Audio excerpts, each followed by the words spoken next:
American Craftsman Podcast is proud to partner with Montana Brand Tools. The West was built by people with strength and great pride in their workmanship. It was a necessity that early settlers of Montana have a strong will, a resilient character, and great determination to tame the rugged landscape while adapting to its dramatic climate. That spirit, made in the USA pride and craftsmanship, is alive today, both in how Montana Brand tools are manufactured and how they perform. Montana Brand power tool accessories are manufactured utilizing proprietary, state-of-the-art CNC machining equipment and the highest quality materials available.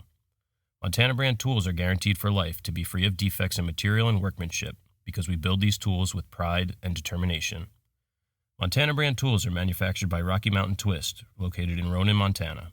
Montana Brand's heritage comes from a long line of innovative power tool accessories. Use coupon code American Craftsman for 10% off your order at montanabrandtools.com.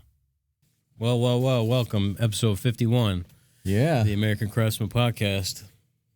One away from a year. Yeah, coming up episode 52, the 1 year anniversary. Yeah, how time flies. Yeah, and the unofficial 2 year anniversary of Greene Street, what do you know, is, I guess today. Yeah. That's wild. Mm-hmm. We were probably working on one of those like Mylan or something like that. Yeah. That wedding veil painted. Yes, that was the color. Like 12 feet tall with a transom cabinet between. Yes. Yeah. That's what was that, a Facebook reminder or just the photos? I got a thing. It's like you started a new job 2 years ago. That's wild. Owner-operator at Greene Street Joinery. Hey, the cricket's back. I have so many crickets down here now. It's insane. Yeah. Sounds like they move closer. Well, they want to get in on the action. Lou's going to come over and get rid of them. That's what I heard. Yeah. Lou, he was off on Friday, golfing, of all things. Then he was off yesterday, Monday. Does he work anymore? Must be nice. Was he up in the Catskills? Yeah. Camping? I'd have a couple of jokes there, but they'd be edited out by the censors. Well, we got a pretty light one today, guys. Yeah. We're gonna have a retrospective next week. Yeah. Yeah, we just threw away all the old files. Yeah. I thought that was singular, the old file. Yeah. It was like everything was just compiled into one file. One folder. It was one folder. Yeah, 2019 to 2021. Hey, where's DW. I'm looking for the EIN. Yeah, it's in the file. That was some system. Yeah. Have scraps of paper in there with measurements written on them. Oh, I was wondering what size door, what was the size of the rail on the top left cabinet on the Mendelsohn kitchen? Oh, it's in the file. How'd we cut that plywood up? That's what I want to know. But the important stuff, like... where's our EIN? Yeah, not to be found. Here's a receipt from Rira in Las Vegas. A paper receipt. Oh God. Yeah. Anyway. That was I mean, it wasn't an eye opener because we knew it, but it was quite a bit of reinforcement, wasn't it, when we went through our files. Yeah. Yeah, that was we straightened out our file folders a couple of weeks ago, and it was quite a show. Oh yeah. Yeah. What happened to the filing cabinet? That left with the trailer? Yeah, we pushed that thing into the trailer. An entire filing cabinet full of basically nothing. Yeah. Oh, man. Well, all this talking about DW is making me want a beer. Yeah. We got this week's beer of the week. We don't mean Coors Light. Definitely not. So this week, we got a little beer called Staycation. Yeah, I like the sound of that. I could use a staycation. That's about the only kind of cation we get. We don't even get one of those. No. That's called Sunday around here. Yeah. And even then we're working. Get a little beer vision 2.0. Staycation. So this is a beer by Magnify Brewing, which is a New Jersey brewery. Lemonade and iced tea sour. Now, I have to admit that a couple weeks ago, I actually drank one of these. Brewed and canned in Fairfield, New Jersey by Magnify Brewing, LLC. Craft brewed in Fairfield, New Jersey. Sour ale brewed with lactose, lemon, and tea. 6% alcohol by volume. Let me see. I'm going to get beer vision for the pour. This is where I wish I had my mouse. Whoop. Whoop. Here we go. I was thinking maybe we got to come up with a new glass design for a second season. Yeah, that's not a bad idea. What about one of those glasses that are like the old-fashioned, kind of like conical, and they flare up like a trumpet shape? Not like a champagne kind of glass. No, not like champagne, but because that's like a flute. Well, they have those like the 1920s kind of champagne glasses. Oh, so I'm thinking the one that kind of like comes up and then goes out like that. And it has like a bowl at the bottom almost? Yeah. Like a tulip glass? Yeah. Like a snifter that flares out at the top? Yeah. Yeah, that's called a tulip glass. All right. Well, we're still in beer vision. I'm asleep at the wheel. There we go. There we go. Well, cheers. Yeah, let's do the clink. Pour nice and slow. Cheers Get to you the guys. Whole thing in there. Yeah, I still got some. Yeah. Well, you were doing the camera and everything.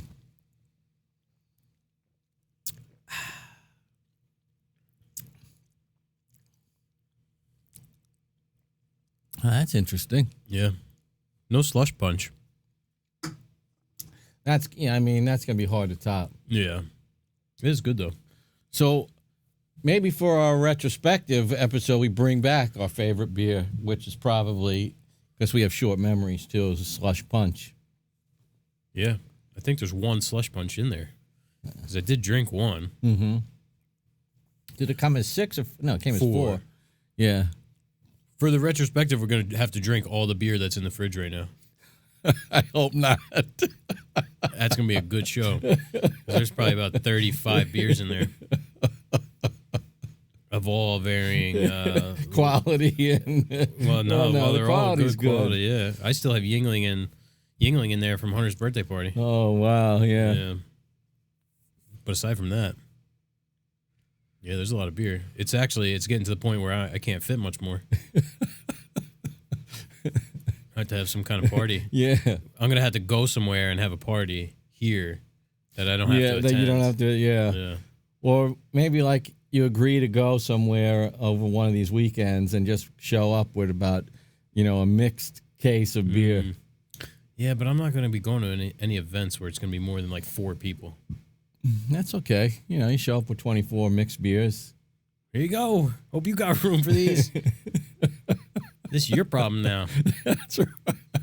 That's like Tupperware. I had Tupperware that if I have to bring something to someone's house, and I'll leave it. Yeah. They're like, oh, here, let me click. And I'm like, no. You can that's yours, or you can just throw it away. I brought that so I don't have to worry about taking it home. Yeah. You should see when we have people come over. Andrea wants to get rid of everything. She'll. Well, she's like, "Hey Jeff, does Hunter eat carrots? Because I bought 3 bags of carrots at Costco." Carrots? No, he's allergic. You gotta learn to cut that stuff off at the first inkling that there's some kind of take home at the end of it. Well, it's funny. Everything that she always offers, I already have at home anyway. Yeah. So luckily, I don't even have to lie. Yeah. She's like, "Do you need any lemons?" I'm like, "I got lemons." Yeah. I'm like, "My wife does the same thing you do. She buys too much shit and then it rots before we can use it." That's right. Carrots, I probably got 6 bags of carrots in the fridge of varying ages. Yeah. I know. That's my wife sees any visitor as a chance to get rid of something. Yeah, because she buys too much stuff.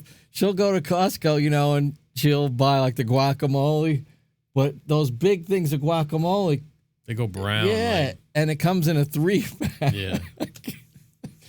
She did. She pawned some guacamole off on me a couple times. She's like, Hunter likes guacamole, right? I'm like, you gotta have it. You didn't answer fast. Yeah, you have to be quick. Yeah, you get caught on the spot. She set me up with a whole laundry detergent and the whole thing. Oh yeah, it was like 3 different products. Oh yeah, she's quite evangelical about laundry. Yeah. She catches you using dryer sheets. Sunday, she goes, I smell dryer sheets. I'm like, yep. I put about 6 of them in there when I dry my clothes. Yeah, she's anti-dryer sheet. I buy the Bounce in like the 8-inch tall box.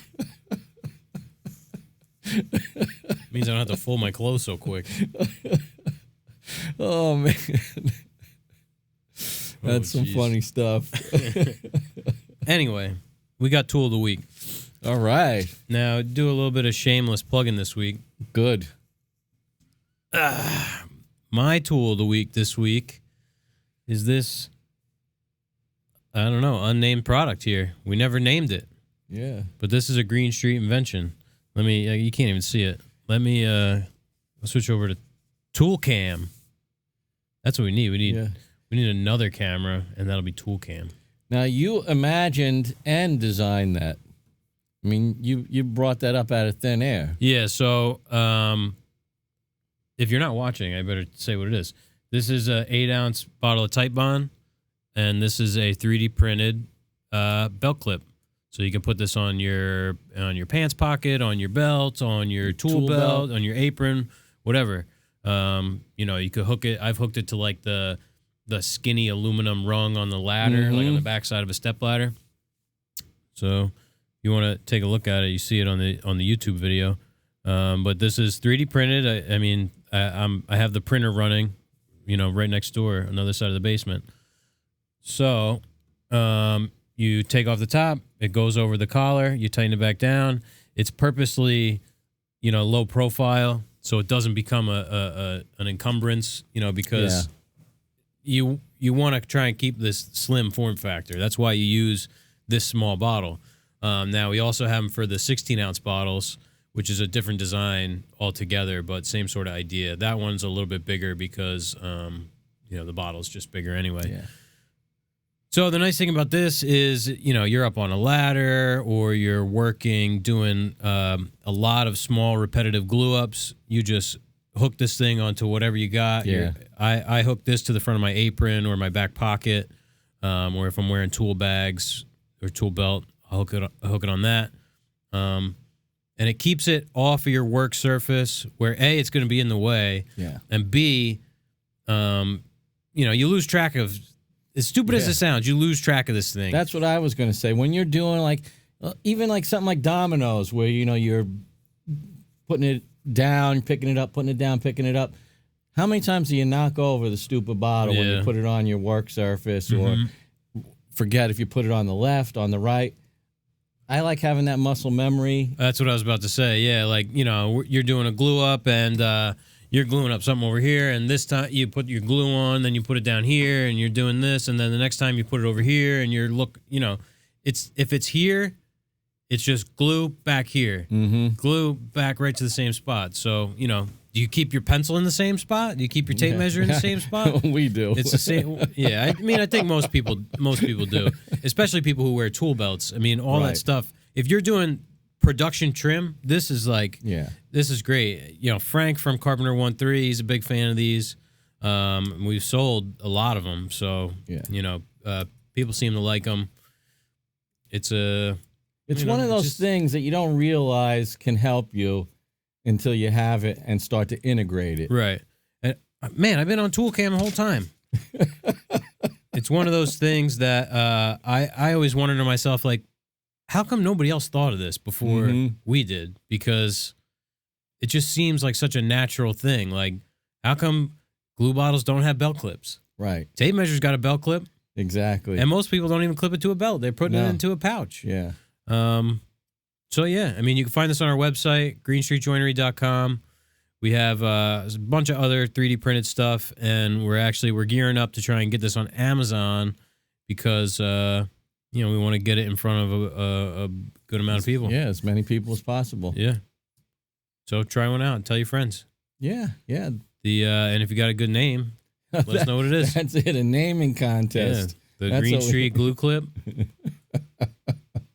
it's green. Greene Street green. Yeah, that's no accident. This is on Type on 1. I don't like Type on 1. This is just for demonstration purposes. Don't judge me. It looks nice on a Type on 3 because you got green and green. I use Type on 1. Actually, I like Type on 2, I think, is my favorite. Yeah, the blue one. Blue, yeah. But I'll use Type on 1 in a pinch. Yeah, try it out. But we recycle the bottles. That's it. We buy it in a bigger gallon jug and fill up the little bottles. And for us in the shop, most times we're using the 16-ounce. But for me, on job sites and stuff, that's a great size. Yeah, it's nice to bring out too. It's small. The cap closes nice. It doesn't get all cruddy.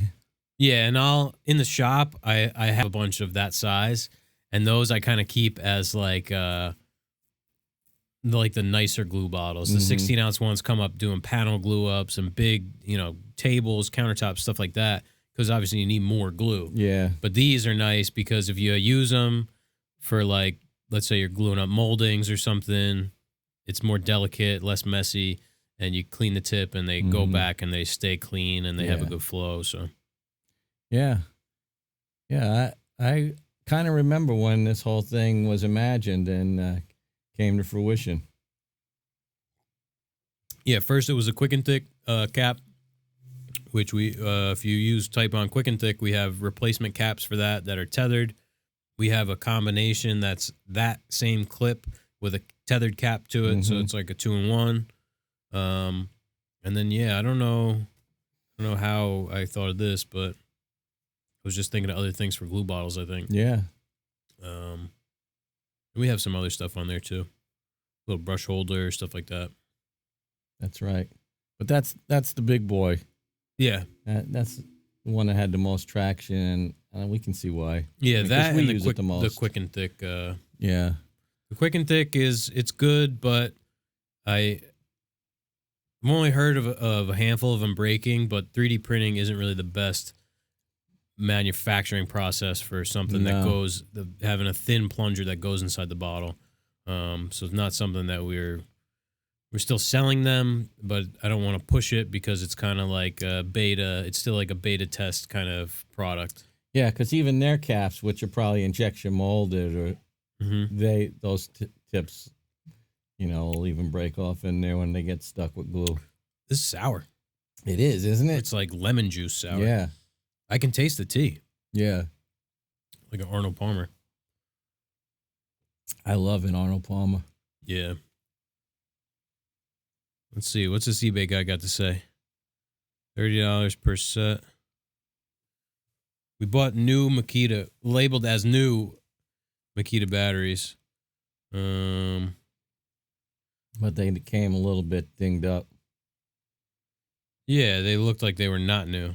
Generally about $30 per set, so since you bought 2 sets, about $60 credit, or I could send another 5.0 new open box, or we have some 2.0 open box and could do 2 of those. No, we don't want 2.0s.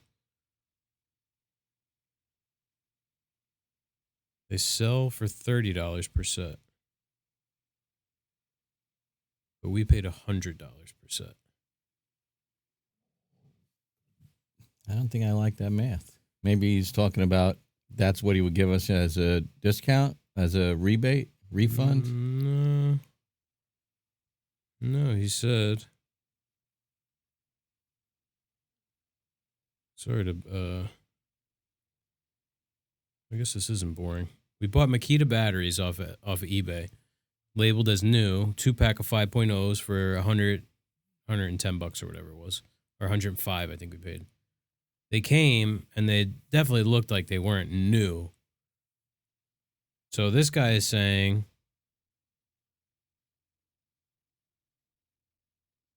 what happened to the message? Why is it showing this new message?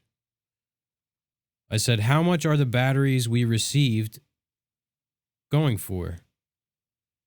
Generally about $30 per set.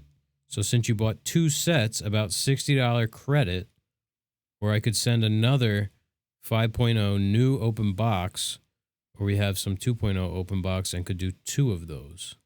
So he's saying the used batteries are selling for $30 a set because because we're saying he sent us used ones.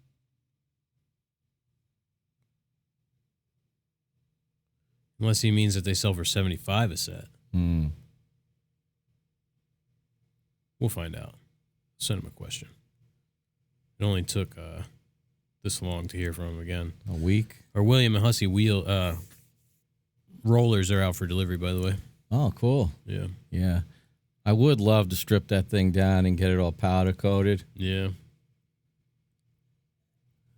Sometimes it's like there's not enough time for all this stuff. Yeah. You got to be a weekend warrior. I mean, the weekend comes, I need to take a nap on Saturday afternoon. I got to recharge. Yeah. My wife says, "What are you going to do today?" I'm like, "I'm doing it right now on the couch." Yeah, this is it. What are you going to make me do today? I know. The best, you know what I like? And she'll reel off about 3 or 4 things that she wants me to do. And I know it's going to take me about a half hour to an hour to do all those. But in her world, she's thinking that's an all-day thing. Mm-hmm. So she'll go out and then I'll do the chores. So when she comes back, it seems like I worked all day. So, yeah, text me when you're coming home, and then that's when you start working. Yeah. Man, I've been at it since you left. Yeah. Yeah. Anyway, we better get into these questions. All right. I got our first one here from our buddy Corey, one of our patrons, CT Woodwork on Instagram. Yeah, on Long Island. Yes, sir. What are some of your favorite shop organization tips? Oh, man. Those bins, for one. Yeah. I was going to say, make sure everything has a home. Yeah. That way you just put it back where you got it. Yeah. Yeah. And for me, I like to have everything away into a cabinet or a drawer or something, because once you start filling up the walls, you run out of places to lean things because you're always covering parts, right. And then you can't get to what's behind the material. If you have a giant shop, it's not as big of a deal because you could have all kinds of tables to stack material. But if we have long material, it has to lean up against the wall because the shop's only so big. So yeah, if you can get stuff into rolling cabinets and in your table saw station, stuff like that. I love that tool cabinet we just got. Yeah. Because it's got all those shallow drawers. I'm a big fan of the shallow drawer. Yeah. Because I don't like the deep drawer. Things get... It's only one layer of stuff in a drawer. Right. Because if you got to get to the bottom, you're pulling everything out. Right, because we have that kind of deep drawer where we have tools, the socket set, and I mean it's not so bad because we don't get into that stuff too often. But it's all piled up on top of each other. Yeah. Good luck finding a half inch. You need a half-inch open-ended wrench. You got to look at all of them and not anymore. But that's no. Speaking of which, we got to empty out that drawer. Yeah, with all the hand tools and stuff. Yeah, we'll find some other shit to put in there. But as I was saying, that little bin that we were talking about last week, the Schaller Corporation. Yeah. That thing's awesome because it turned that drawer into 24 separate little compartments. That was the size we chose. It could have been more or less depending on the size of the bin. But you open that drawer now and everything's just laid out in front of you. Yep. All the different size screws, the little weird couplings and that's all stuff from 2 different locations that are now consolidated in a drawer where a lot of that stuff we had up on the wall on those little shelves. Yeah. And same thing. The stuff on the top, there was things stacked up. You need the thing on the bottom. You got to pull all the shit down. Then you got something leaning against there, long cutoffs and stuff. So, yeah, it made it a lot more organized and easy. Yeah. So I think we agree on these things. We like drawers. We like one layer. And we like, even when you open the drawer, everything's got a spot. Not like your junk drawer in the kitchen. Right. It's more like the utensil drawer in the kitchen where it's divided up into spots. And yeah, even like we have a drawer that has all the nails, and in the back there's just miscellaneous driver bits, but they're all standing up in their own little slot. All the individual nail sizes are in their own little bin. Speaking of which, we should look at the Shaler and see if they got some bins for those. Oh, yeah. Because it's a mishmash at DeWalt and like a wooden thing and staples. Yeah. We could definitely use some more of those. They're cheap. Freddie told me he's got 300 of them. He's like, yeah, I got 300 in blue. I'm like, you know what? That does not surprise me. Because, you know, he's in Massachusetts. So he knows the Shaler Corporation. Yeah. Yeah, Sal just bought a bunch. He same thing as us, consolidated a bunch of junk into one drawer. And it feels good. Yeah, I mean, organization is paramount in the shop. All right, so we like drawers, we like bins, we like everything having a home. Those are all good tips. Yeah, I mean, I think that's about... And what about keeping things clean, too? I mean, I like keeping the floor pretty clean. I don't like stepping on things. And yeah, I kind of, like, let it get crazy and then clean up everything really well to not interrupt the flow, you know, the workflow. But once it starts becoming a noticeable thing, that's when you just gotta stop and clean. You know, one of my pet peeves, like on the floor, is like if there's like a little something and it's always on. You're working at a tool or a machine. You keep stepping on this little thing. Yeah, little cut off of like a piece of face frame material. Yeah. I hate that. The edge banding, little edge banding cutoffs, that stuff sucks. Yeah, edge banding, all stuff that sticks to the mats. I'll walk past it, 5 or 10 times, and it's sort of like it's mocking me. Yeah, a double piece of double-sided tape if you're doing stuff with that. I got to pick it up eventually. So what else? What about like long-term storage? We're probably not the guys to ask on that one because it's pretty much a clusterfuck. Yeah, we just keep cramming. We're like the guys. You're not as experienced at this as I am, but when you ride the subway as a commuter, it would be so jammed, and you'd come to a stop, and the doors open, and you go, "There's no way anybody else can get on this train. Please, nobody else get on." And like 3 people will like wedge their way in. In Japan, they push you in. Yeah. And so that's the way our long-term storage is. It's like we're full up, then we'll get something else. Yeah, we're like, this William and Hussey's going to go in the shed. And we'll just wedge it in there. Yeah. So, like, if we just move this over here and put it on top of this thing, then we could fit a whole baker scaffold in here. And 4 bins of blankets. We won't take no for an answer. Yeah. We're going to force this thing in there. Yeah, that's we should address that before wintertime hits. Both sheds. Yeah, I know. We need a new double shed. Yeah, that'd be nice. It would be nice. Yeah. We had to eliminate the red shed. Yeah, red sheds. 2 of those metal ones side by side. I wonder, you probably cut the sidewall out.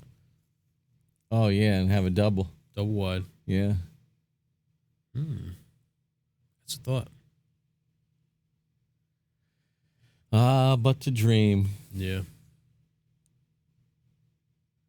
So there you go. We're full of tips, aren't we? Yeah, you can say that. You want to read this next one? All right. Oh, this is apropos. Do you prefer to sand and pre-finish your pieces before assembling? how far do you sand before cutting your joinery? That's from Miles. He's Eat, Drink, Wine guy on Instagram and also one of our loyal patrons.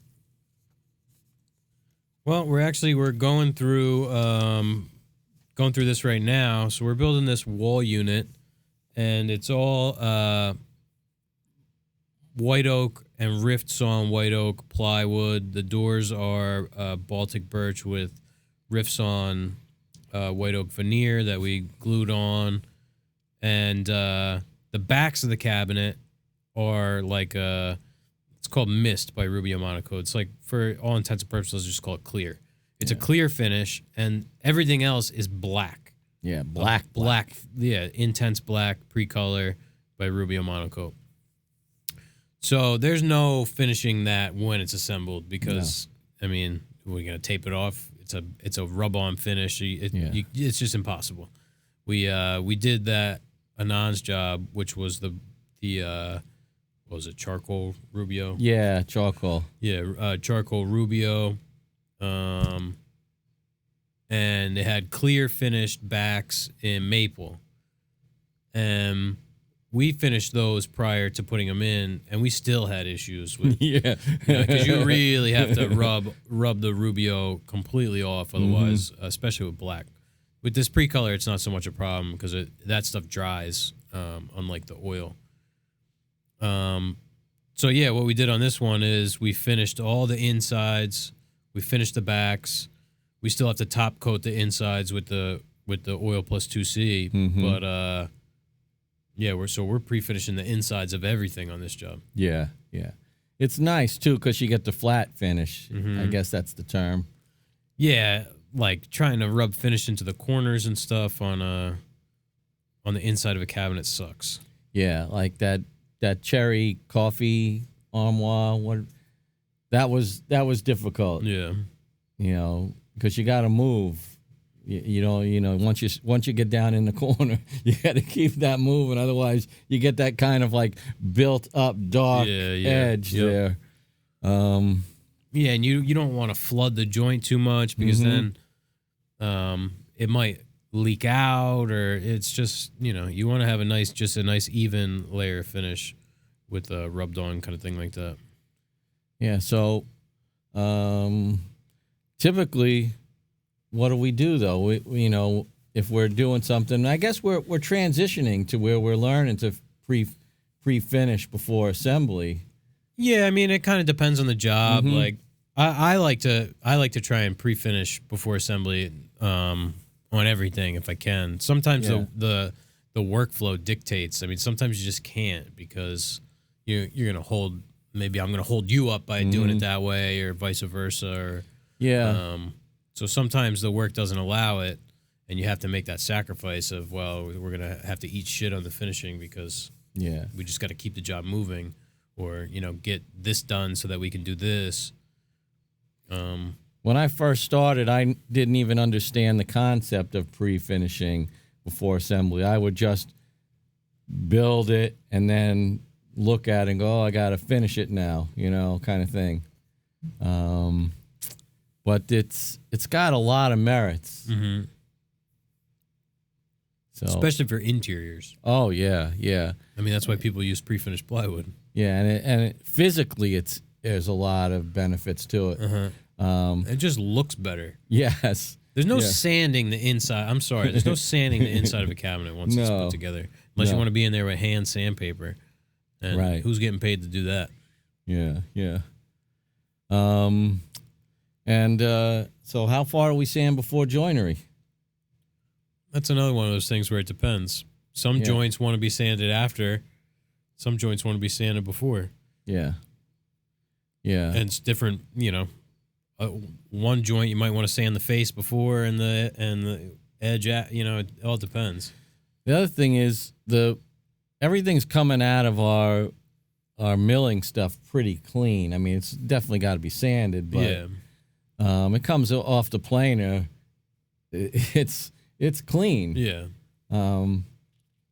So if we're doing doors, we pretty much just go from the planer to joinery to assembly so that we can flatten any joints that need to be flattened and, Right. and that sort of thing. Yeah, and that's like a deciding factor too. Like a door, no matter how precise the joinery is, you gotta flatten the joints. I mean, they're never gonna be. Right. You might get one joint on a door that's perfect out of 4. So it doesn't make sense to sand those beforehand. Yeah. We might run them through the drum sander just to thickness everything, remove any little bit of snipe that there might be. So I guess that qualifies. But Yeah. like if you're doing we're doing, let's say a half lap joint on, you got to build like an X for something for a door or whatever.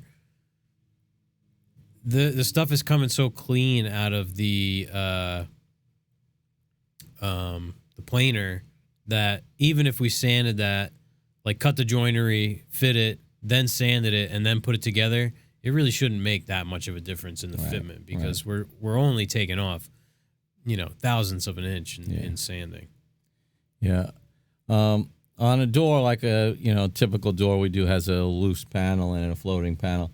I like to try and get those edges, on the inside of the door. Yeah. Oh, yeah. Yeah. I even try and hit those with just a plane. Yeah. Because it's faster and makes it flatter and straighter, sort of. Yeah. Because you don't want to sand where the rail butts into the stile. Right. Because any deviation, you're going to have a joint that doesn't close up. Right, so if you can take a hand plane, just like a whatever. I use a number 4, but I guess a longer plane would be even better if you had a 7 or an 8, and just 1 or 2 swipes just to get that chatter off from the joiner or the table saw marks, depending on which side you use. But because again, you're going to get in there and sand into every little corner. Yeah, I can't tell you how many times I have neglected to do that, and then you get cross grain scratches on the panel, and the panel's pre-finished. You put your door together, especially if it's the table saw. You see those little tiny marks, Or if it's cherry, there might be some burns. Oh God! And you try and like get in there with your thumb on a piece of sandpaper. Try and get in there with like a card scraper, and you scratch the panel. Yeah, that's one of those situations where just like thinking ahead a little bit. Do you save that much time? Let's say you only save an hour, which in the grand scheme of a job isn't that much. And this is for like if you're doing like a lot of doors. It was still easier to just hit them with a plane before you put them together than it is to just like everybody's always focused on the finish line, which is we got to get these doors assembled. But if you take a half hour now and prep all these pieces, then you're going to save an hour on the back end. So I'm all about that prep work where the goal isn't to just get to the finished product. It's how many things can I do now that I'm not going to have to do once this is all put together. Oh, yeah. I always like to dry fit my doors, you know what I mean? And see how everything's going together. So when I glue it up, I'm not faced with something like a joint that's a little bit too tight, and you can't... I don't like that. If I got to like really hit it down in there with a little mallet, it means I'm squishing out all the glue, for one, and that might crack that. Yeah, spread open the mortise. Yeah, so I always like to dry fit it quickly, make sure everything's going to go together, that kind of like pre-glue. Yeah, that's kind of how I do it. Like I like to work on a table, assemble the door, and then I just take it apart as it lays, put glue on the tenons, put glue in the mortises, and then just clamp it up. Yeah. I dry assemble it in the clamps. Yeah. So then the clamps are already there. You're putting it back together within the clamps. Right.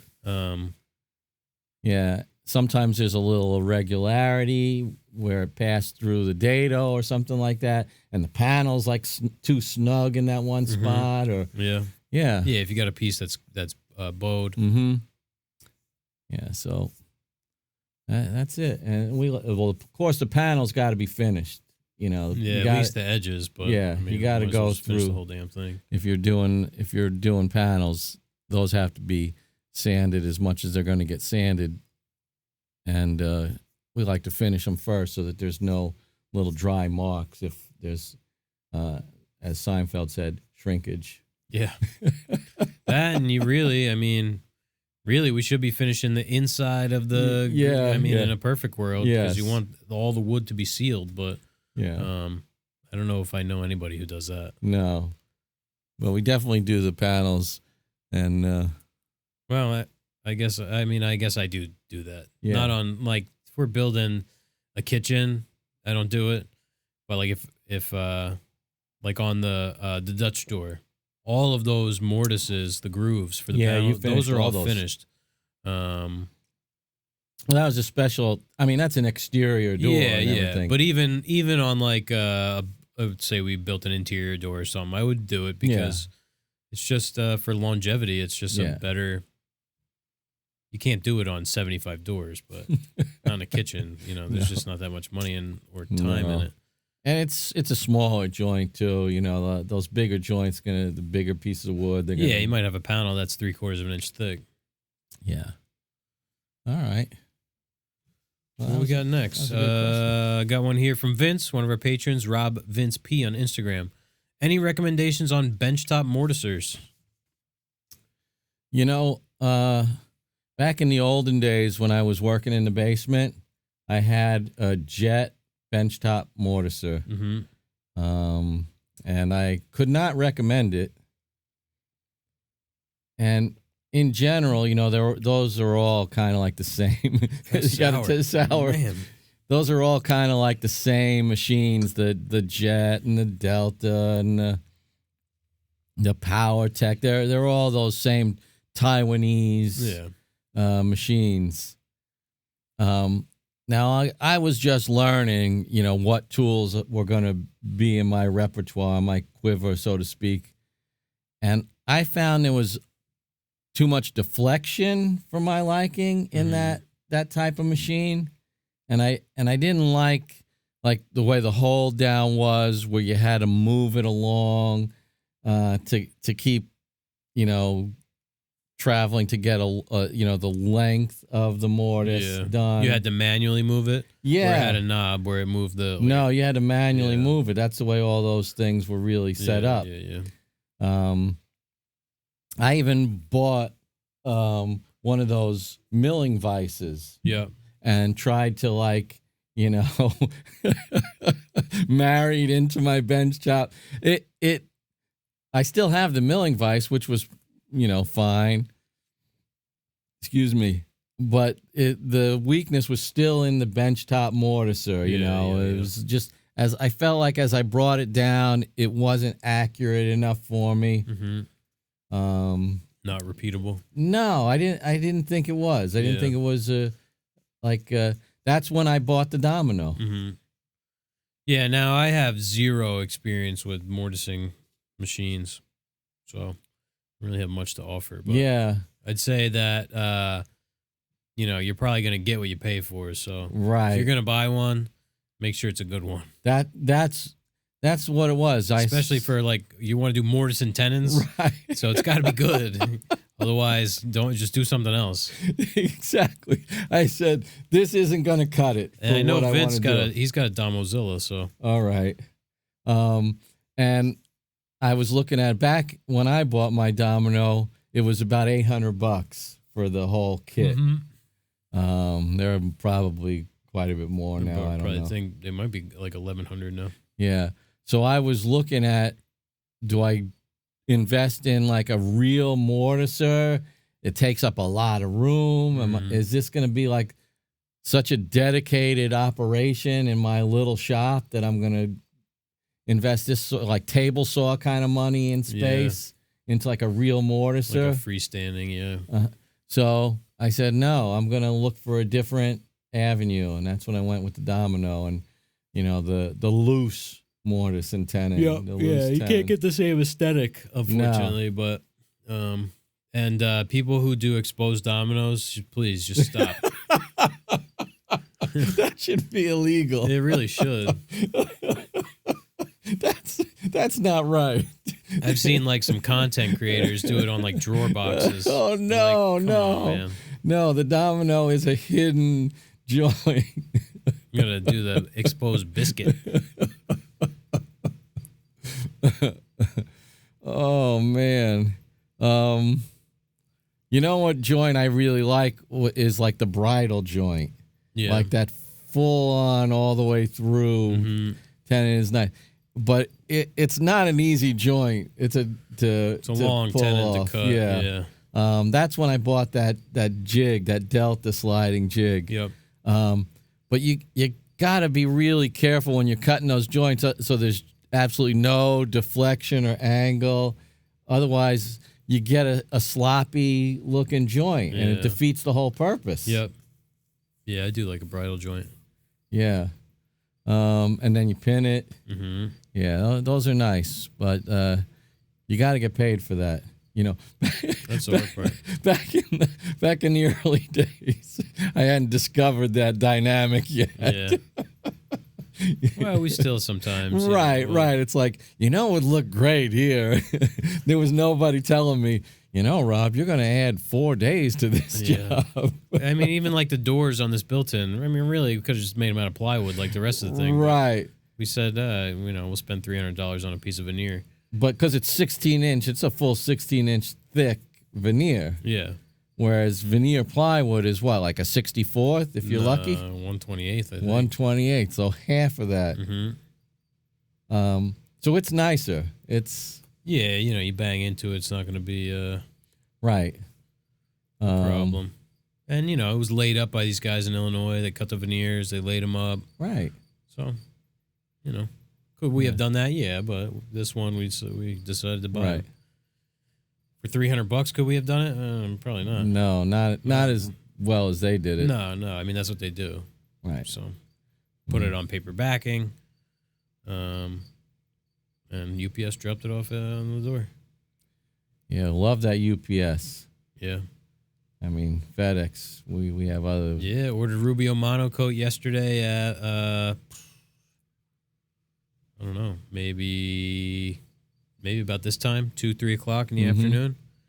Well, we had it at 11:30. Yeah, 12 o'clock. And it enabled us to put that finish on the backs and everything before the podcast today. So that we can, continue fabricating tomorrow. So, we paid... We did pay $52 in shipping, but still, from Texas to New Jersey in not even 24 hours. This is where I'm glad we agree, and we're maybe different from other people.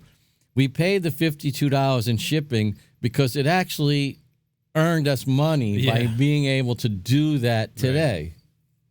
So it sounds like we paid $52, but in the big scheme of things, we made money. Yeah, because we got done today. Right. What we wouldn't be able to get done if, let's say, we paid $30 shipping, we got it at the end of the day tomorrow. Mm-hmm. Well, then today was shot, tomorrow's shot, and then Friday we're putting finish on. And that finish has to dry. So then Monday we're going to start. Monday will be where we'll be tomorrow. Right. It holds up the progression of the job. Yeah. Yeah. Because again, we're finishing before assembly on this one. So that's good. Yeah. What the hell were we talking about? I think we're talking about benchtop mortisers. You know what happened to my benchtop mortiser? Craigslist. I gave it away. Yeah. It was one of those things, like I would sell stuff on Craigslist, and somebody who was like much more of a newbie than I was would come. Like, oh man. And I would pull like one of those things like my wife does. They would be like, come to buy something. I go, hey, you want this? Here, take this. That's like Keith. We couldn't get Keith to take our damn miter saw. So we pawned it off on Manny. Forgot where it went. All right. This one starts off with a compliment. Beautiful job on your last project. That's from Peter, who's Ruster Holtz Woodworking on Instagram. He's on Thank Freehold. You. Wow. Solid slab fronts versus veneered MDF. Warping? So Peter's talking about our most recent post on Instagram. Mm-hmm. It's that credenza, the wine cabinet, the mirror wall. So those doors and there's 2 drawers. Those doors, they're all solid quartered white oak. Yeah. So that's what he's referring to. Why did we go with solid versus a veneered sheet good? Well, I mean, appearance is the first thing. Mm-hmm. It's just nicer. Yeah. I mean, we are durable. used to we're set up to work with solid woods. Yeah, we just prefer, making things with solid wood when budget allows. Right. The edge banding is it never really comes off to me like along that cross grain section. Yeah. And maybe that's because our eye will go to that. Yeah, because we told the client, that we're like, yeah, look, you see how the grain carries through? Like, this was all one board. She's like, I didn't even notice. I'm like, how could you not notice that? Oh, wow. These line up, 3 doors line up the grain perfectly. This 6x3 foot slab of wood was one continuous thing. Yeah, that we sliced into 6 individual pieces and then reassembled into 3 doors. The cool, I mean, her reaction was what I've experienced throughout my whole time. Nobody notices it. Yeah. But once you tell them, they're going to tell everybody. They tell everybody. Now they got something to talk about. Right. When people come over, they're going to go, and look what they did here. Yeah, and they're going to say, wow. And what happens is they start looking at their other stuff, their other furniture sideways. That's the truth. The more they know about the furniture that we've made them, the better it is for continued work. Oh yeah, So the edges especially, but just the field. We get to choose the wood and how it looks as opposed to it's repairable. The kid throws a Matchbox car at it and it gets a dent. We could sand it out and refinish it. A piece of plywood, it's done for. And then, let's say you grain match with sheet stock or veneer. You laid up veneer in the shop. The grain match is gone. There's no more grain match. Yeah. We could take those back to the shop and plane a 16th off the face of all of them and put them back on if we wanted to. Mm-hmm. I think it's faster. Well, yeah, that's the thing. We're set up for that, and so the shop's set up for it, and our skills are really set up for that. We process hardwood so fast. Like today, we're just sort of like, pissing in the wind, walking through those things. Oh, let's mill these things up, and we just do it. Yeah. Whereas we don't have to, we don't have to think about it. Whereas the other stuff, we kind of have to finesse it a little bit more. Yeah, like edge banding is a slow process, even with the Conturo. Like if we had an automatic edge bander, it'd be faster. Mm-hmm. But then, you're talking about a whole nother piece of tool. The thing is, this is quarter sawn white oak. Yeah. So not really worried too much about warping and movement and stuff like that. Like we wouldn't be doing this exact way. There's no battens or anything on those. No. If it was maple or something flat sawn oak or whatever, we would be doing it a different way. Right. Whether that's with veneer or stave core or putting battens on the back or whatever. We wouldn't do it this exact way, but with quarter sawn oak, it's pretty stable. Yeah. And the design called for slab. If it's more of like traditional design, we would work breadboard ends into it or something like that, so that it's or just a frame and panel. Yeah. Panel door. So we're not worried about warping really. No. Well, it also goes to how we handle the wood too when we're milling it. Yeah. I mean, plywood will warp. Yeah. MDF, not so much, but I don't want to give them an MDF door, Yeah, part of it is, I don't know, what would you call that we have a sort of, because, the client doesn't necessarily look down on that sort of construction or the material choices. Right. They're worried about the final what does it look like from here to there. Right. And I think we see it more as well. It takes more skill, knowledge, experience to do it this way and have it last, not just last long enough for a photo. Yeah, more labor, more material cost. Mm-hmm. Which, like, we rebid this. I think we talked about this last week. The concierge desk, and like to see what that person was giving for the price versus what we were giving for the price. Plywood drawer boxes. Yeah, like a lot of people complain about how it's hard to make money as a cabinet maker, but if we were doing all the things that other people are doing, we'd be raking in the money. I know. We don't get the job because we cost more because we're trying to give a better product. Right. If we lowered I don't want to say lowered our standards, but if we changed the way that we did things, then we would lower our prices significantly. Right. And we'd be able to, we'd be so busy we wouldn't even know what the hell to do with ourselves. Right. There's plywood drawer boxes with no joinery is what he was pricing. While we were solid maple with dovetail joinery. Yeah. And that was just one of the things. Mm-hmm. Our original quote had all sorts of more time-consuming elements in Frame inset, 5-piece walnut doors with book match panel. But the client's going, yeah. That's the problem is the client doesn't know. That was where I was trying to go. Yeah. The client doesn't know. The client doesn't care that we're a couple thousand more and you're going to get a solid walnut door versus a MDF with a walnut veneer. They don't know nor care that what we're giving them is worth. Yeah. The thing is, in a commercial application, especially. Oh, yeah. Come back in 5 years and see what it looks like. Mm-hmm.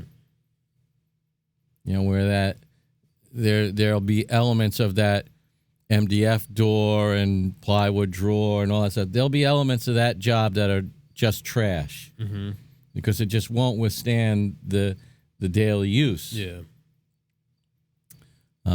Some janky side mount slides. But it looks great from across the room the day you put it in. Yeah. And that's the battle. Mm-hmm. So we're content, I think, doing what we do. All right. Where are we now in our questions? We got our last question here from Miles again, Eat Drink Wine Guy, one of our patrons. Do you use polyurethane if you need a more durable finish, or is tung oil still your go-to? Well, we did use some poly on that commercial countertop, didn't we? Yeah, so we built for the job up in Newark a 12-foot long. Yeah, 12 by about 24 deep. I don't think it was 2 feet. I think it was like 1.5 feet or something like that, wasn't it? No, the desks were 18. I think it was a full 24. Was it? Yeah. Yeah. I think you're right. Yeah. 12-foot by 2-foot countertop that was going to be in a window with a lot of seating in front of it and stuff. And we actually we went with polyurethane on that. I mean, it's definitely not the best finish, but for us and our shop, we don't have a spray booth. And there's 2K polys and all these other, sprayable finishes, but we're just not really set up for that. No. And, for us, that was the best choice. That we could, muster. One of the best choices for a durable finish, an oil-based polyurethane, not water-based. Right. So, I guess... It certainly doesn't have a home in the shop like a permanent. No. It just was like a one-off kind of thing, but...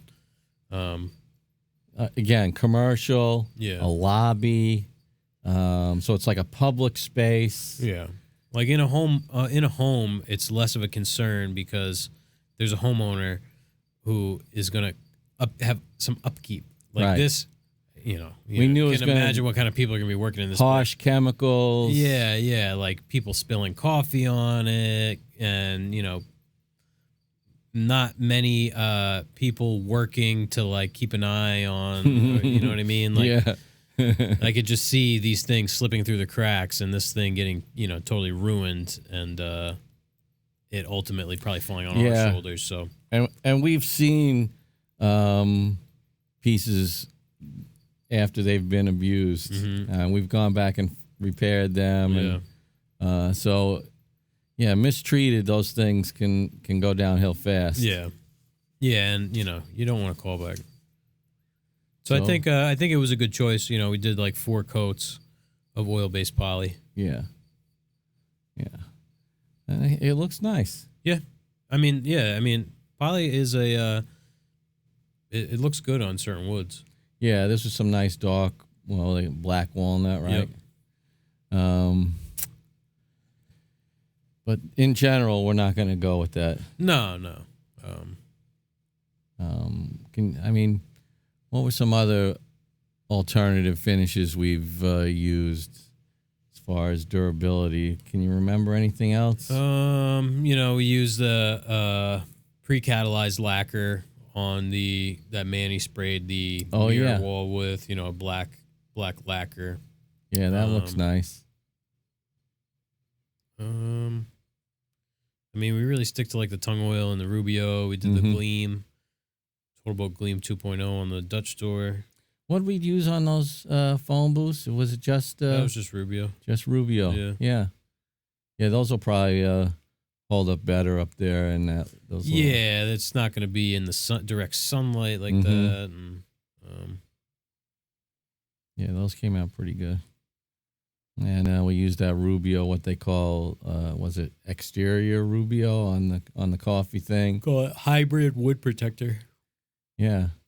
They got that cream now. Wood cream. Rubio wood cream. Vertical surfaces only. I don't understand that. Yeah. It must be not that protective.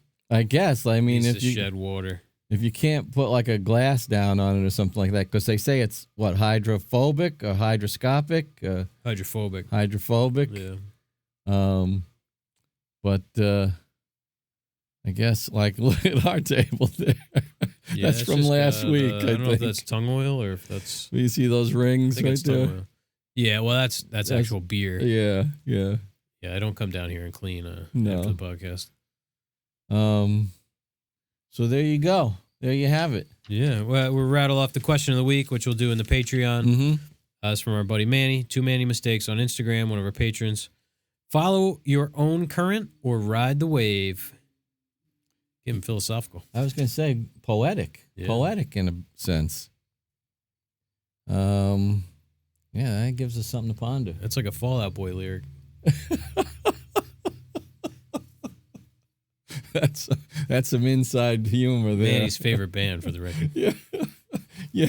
Ultimate fan. If you're looking to gift Manny 2 Manny Mistakes, anything from Fall Out Boy. Or Woodpeckers. Yeah, T-shirts, bandanas. Maybe like a journal. Oh, yeah.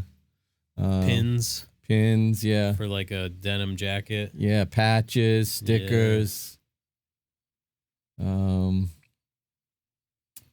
Yeah, what else? What other kind of paraphernalia would those guys have? Like one of those like weird like conductor kind of hats. Oh yeah. What about like those plastic Halloween masks with the elastic strap on the back, like like Kiss would have. They would have like the makeup and stuff like that. Yeah. I don't know if they make those for Fall Out Boy. Fall Out Boy makeup kits. So there you go. When's Manny's birthday? I think it's coming up. Yeah. So listeners, Fall Out Boy merch. See what you could do for Manny. 2 Manny Mistakes. Yeah. Concert tickets. That's an option. They might be coming close to New Jersey. Fall Out Boy near you. Backstage passes. Or it could be like, let's say you were like a DIY kind of person, which maybe many of our listeners are. You could print out the lyrics to a Fall Out Boy song with engraved into a charcuterie board. Yeah, or with what's that called when you write with calligraphy? Like a wall hanger thing. Yeah. You could do needlepoint. Yeah. You could do a needlepoint that you hang on the wall. Right, right. Sugar, we're going down swinging. Is that one of their songs? Lyrics, oh my God. No wonder he loves them. Yeah, I mean, he fits the bill as the ultimate fan. Oh God. Well, he's gonna kill us. We'll stop poking fun. Let's thank the patrons, then we'll talk about the beer. We got our gold tier patrons: Jerry Green and David Murphy, Manny Sirianni, Dustin Fair, Adam Pothast, David Shoemaker, Colin Lai, Keith Drennan, and Corey Ty. Thanks, guys. Thank you very much. Yeah. Well, I just polished off my glass. Yeah, what'd you think? I liked it. It was a little sour, but once you get used to it, it's pretty enjoyable. It's no what is that, slush punch? Yeah. But this is a pretty broad category for me, where they infuse like a fruit kind of thing. Yeah. I don't know if technically all those beers fit into the same category.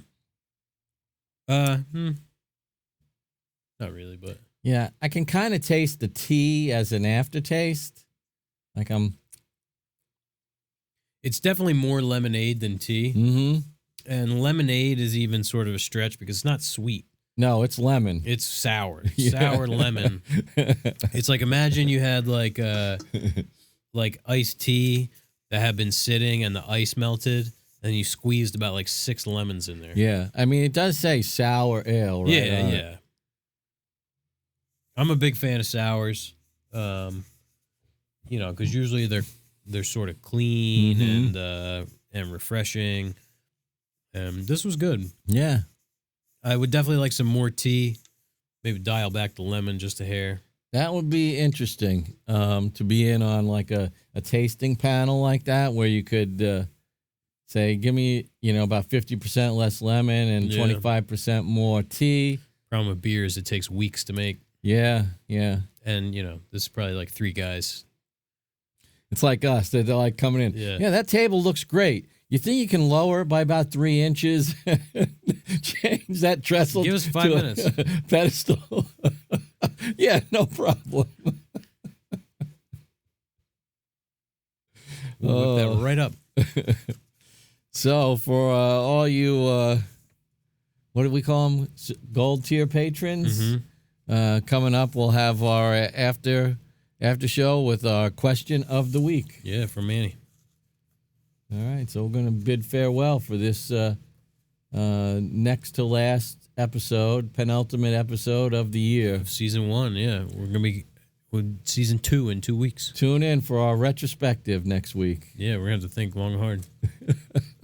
All right, we'll see you guys next week. Take episode care. 52.